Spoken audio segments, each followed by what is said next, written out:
Welcome to the debate. Our source material today dives deep into finding sustained calm and positivity. It lays out quite a range of tools, everything from these very consistent, structured rituals to more flexible, adaptive ways of responding to things. And the intellectual friction, I think, comes from that tension. It forces us to ask, does the most sustainable path to inner calm really rely on adopting strict, concise, almost step-by-step structures like a psychological 3-2-1 method, if you will, or is true, long-term resilience actually found more in cultivating emotional flexibility, embracing a bit of spontaneity, and just adapting fluidly to life's inevitable bumps? My position on this is quite clear. I'm arguing that clear structure, consistent and concise rituals, these are really the foundational, non-negotiable requirements for sustained calm. That 3-2-1 idea, in this context, it really represents the necessary step of reducing complexity into manageable, clear actions. I see it, somewhat differently. I do agree that initial structure can be helpful, like scaffolding, but I really contend that leaning too heavily on rigid, step-by-step formulas actually inhibits the very adaptability we need to navigate stress effectively. True resilience, I think, isn't built on sticking perfectly to some fragile plan. It's built by cultivating flexibility and embracing those spontaneous emotional resets when, inevitably, the world disrupts that plan. Okay, let's define why these concise rituals are necessary. They combat that feeling, that mental state of being chaotic, overwhelmed, relentless. When we introduce structure, we bring in clarity. And that clarity, that's the immediate pathway to confidence. We're not talking about arbitrary rules here. We're talking about techniques specifically designed to, guarantee a certain outcome. And the material itself backs this up. Look at the power of anchor rituals. They're explicitly defined as small, consistent practice that brings you a sense of peace, stability, and purpose. The key word there is consistency, which really only becomes possible through structure. And think about the physiological guarantee offered by something like the 4-7-8 breathing technique. It's precise. Inhale for 4, hold for 7, exhale for 8. That exact cadence, that specific structure, it's a direct, measurable pathway to activating the parasympathetic nervous system. Structure dictates a guaranteed physical result. This is also why we see things like micro-habits and the 2-minute rule being effective in self-discipline. Concise structure, that mental 3-2-1, it overcomes the inertia of procrastination by making those first steps non-negotiable. Structure ensures you start, and it sustains the momentum. It's a persuasive argument for the mechanics of starting something. I'll give you that. But I'm sorry, I just don't buy that the rigidity of a 3-2-1 formula sustains us when we face genuine life disruption. That kind of strict adherence, especially when things inevitably go wrong, that leads directly to self-criticism, heightened frustration, which actively gets in the way of practicing letting go. We're organisms designed to adapt, right? Resilience requires something different than just mere consistency. It demands these immediate, spontaneous shifts, not just scheduled rituals. This is precisely why the material highlights emotional resetting through a physical reset. Simple things like splashing cold water on your face or just stepping away from your environment. These are immediate, unscheduled reactions to diffuse acute stress.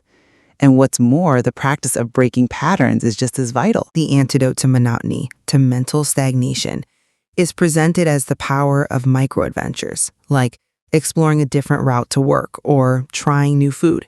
This requires a deliberate willingness to break routine, to embrace spontaneity. And then, at the deepest level, there's the practice of radical acceptance of reality, releasing attachments to outcomes. That's a mindset fundamentally resistant to the fixed nature of a rigid formula. I certainly appreciate the need for spontaneity for acute stress, but the structure is what creates the baseline stability you need to handle the shock when acute stress hits. If our brain isn't being actively rewired towards positivity through structured intention, we just fall back to our negative default setting when a crisis occurs. Let's look at consistency versus authenticity in practice.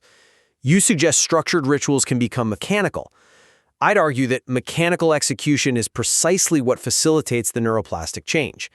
Take the gratitude journal example. It demands writing down 3 specific things you're thankful for daily. This forced specific consistency is what the material explicitly states rewires your brain to proactively look for the positive.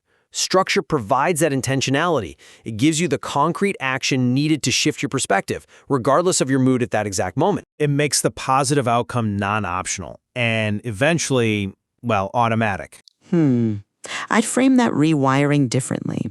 While forcing gratitude ensures consistency, it seriously risks turning a powerful emotional tool into just a mechanical list. The goal becomes checking a box, not genuinely feeling the emotion. Where's the space for just raw processing? The material also encourages the art of self-expression, right? Which involves writing thoughts down without worrying about grammar or structure.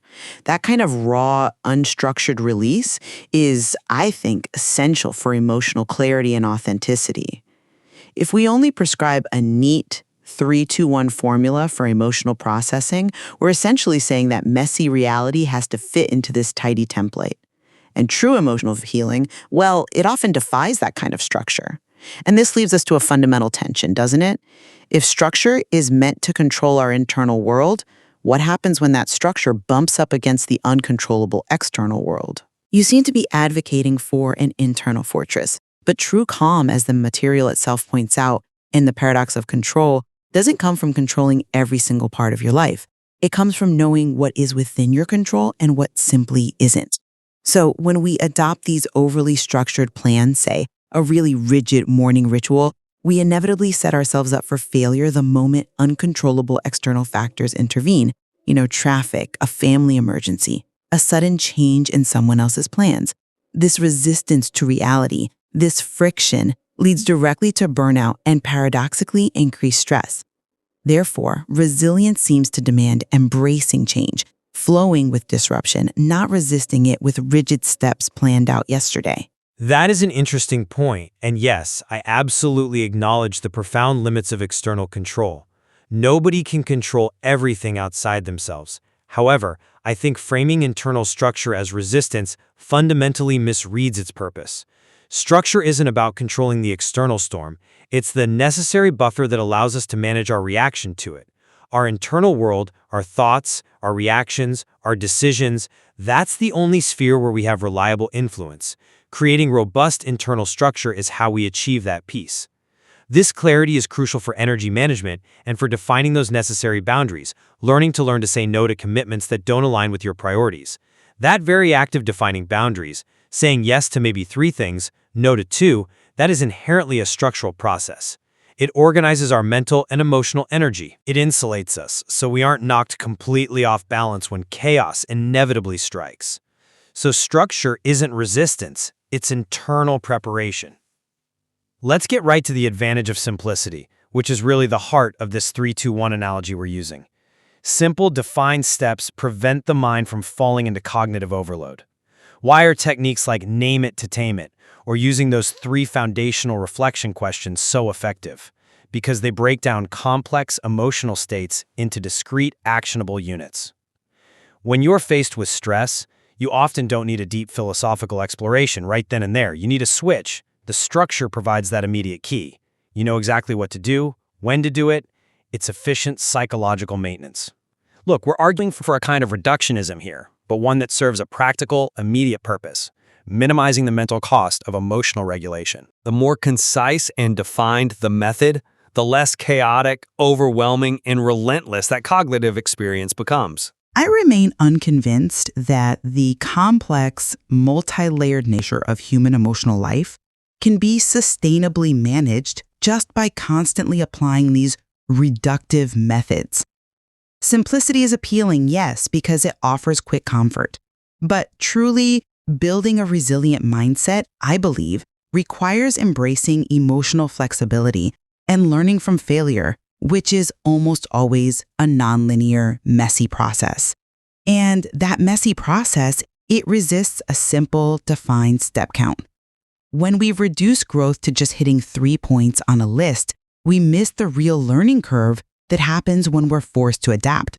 Resilience means accepting that things won't always follow a clear 3-2-1 path, but trusting your ability to navigate the messiness anyway.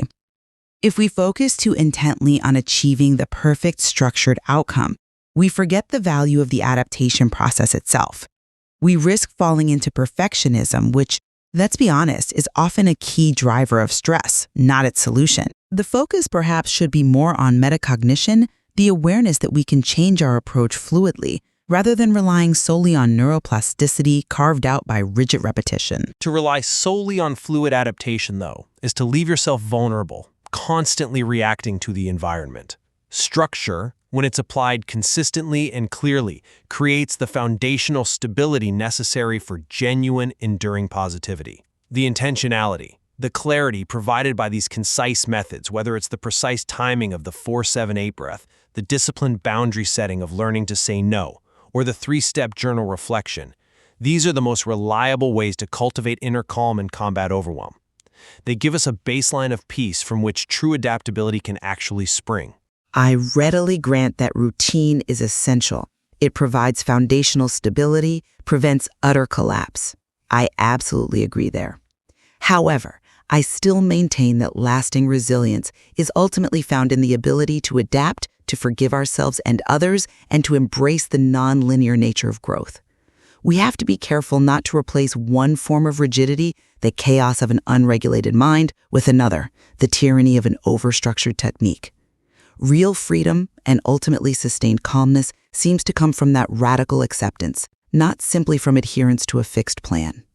It sounds like we agree on the crucial goal, sustainable calm. And we also seem to agree that both discipline and the capacity for letting go are required for some kind of mastery here. Yes, exactly.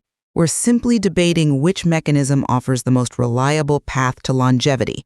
Is it the guaranteed result promised by structure, or perhaps the higher level of self-trust that comes from cultivating radical flexibility?